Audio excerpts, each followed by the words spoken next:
masters, all foul ways, and all tired jades. Was ever a man so beaten?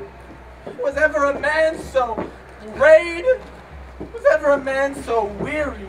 Oh, I am sent before to make a fire, and they are coming after to warm them. Hola. Oh. Curtis! Ah, who is it called so coldly? A piece of ice! Oh, is my master and his wife coming, Grumio? Aye, Curtis, aye. Oh, is she so hot as Shrew as she's reported? She was, good Curtis. Good Grumio, the news! Where is the cook? Is dinner ready, the carpets laid, and everything in order? All ready, and therefore I pray thee, news! First, know my horse is tired, my master and mistress fallen out. How? Out of their saddles and into the dirt, and thereby hangs a tale. Let's have good Grumio. Lend thine ear. Here. There! This is to feel a tale, not to hear a tale. And therefore 'tis called a sensible tale, and this cuff was but to knock at your ear and beseech listening. But first, I begin. In premise, we came down a foul hill, my master riding behind my mistress. Both one horse? What's that to thee? Why, the horse. Tell thou the tale. But hadst thou not crossed me, thou shouldst have heard how her horse fell, and she under her horse. Thou shouldst have heard how miry a place we were, how she was bemoiled, how he left her under the horse, how he beat me because her horse stumbled, how he swore, how she prayed that never prayed before. How I cried. How the horses ran away. How her bridle was burst. How I lost my crupper, full of many things of worthy memory. By this reckoning, he is more shrew than she. Aye, and that thou and the proudest of you all shall find when he comes home. But what speak I of this? Call forth Nathaniel, Joseph, and Philip. Are they ready? They are. Call them forth. Do you hear, ho? You must meet my master and the countenance of my mistress.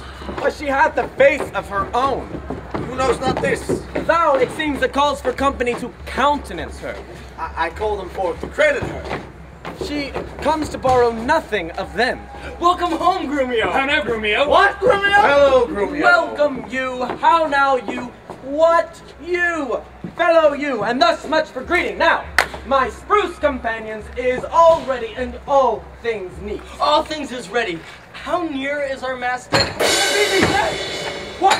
No man at door? Where's Nathaniel, Joseph, and Philip? Here, sir. Here, sir. Yes, sir. You logger-headed and unpolished grooms. Where is the foolish knave I sent before? Here, sir, as foolish as I was before. You horse-sodden malt-horse drudge! Did I not bid thee meet me in the park and bring along these rascal knaves with thee? Go, rascals, go! Fetch my supper in! Where is Ah! the names of time which there? Where is the love of my great time?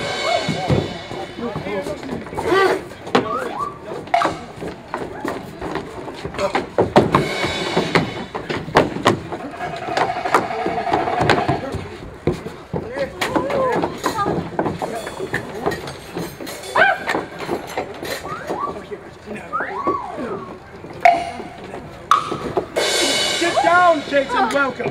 Food! Food! Why, what I say? A good sweet cake, be merry! Off with my boots, you know. Your village wet!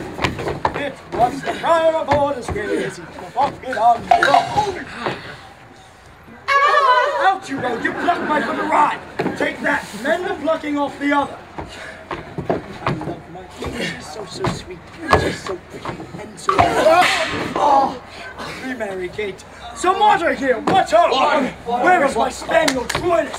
Sarah, get you hence! Where are my slippers? Shall we have some water here? Come, Kate, and wash, and welcome my...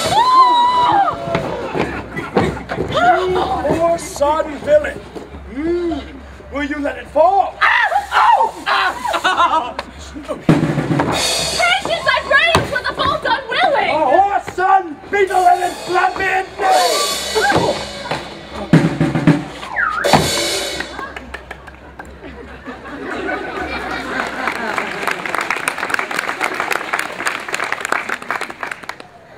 Come, kid, you know you have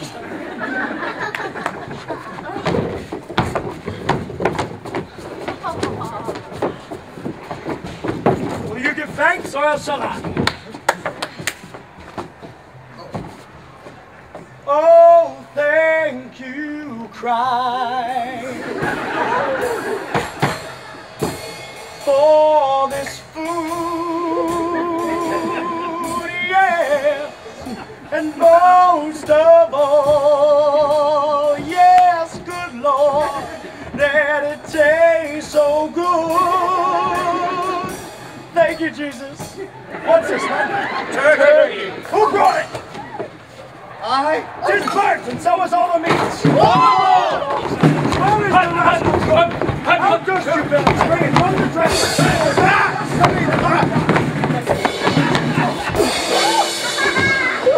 You heedless joltons and unmannered slaves! What? Do you grumble?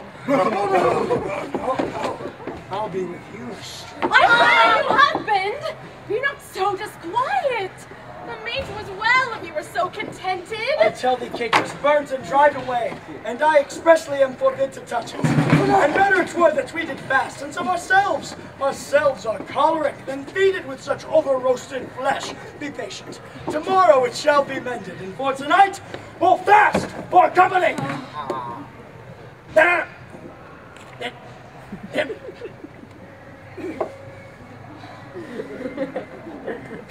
Come, Kate.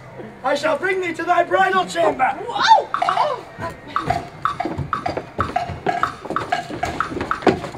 Didst ever see the like? Didst ever see the like? He kills her in her own humor!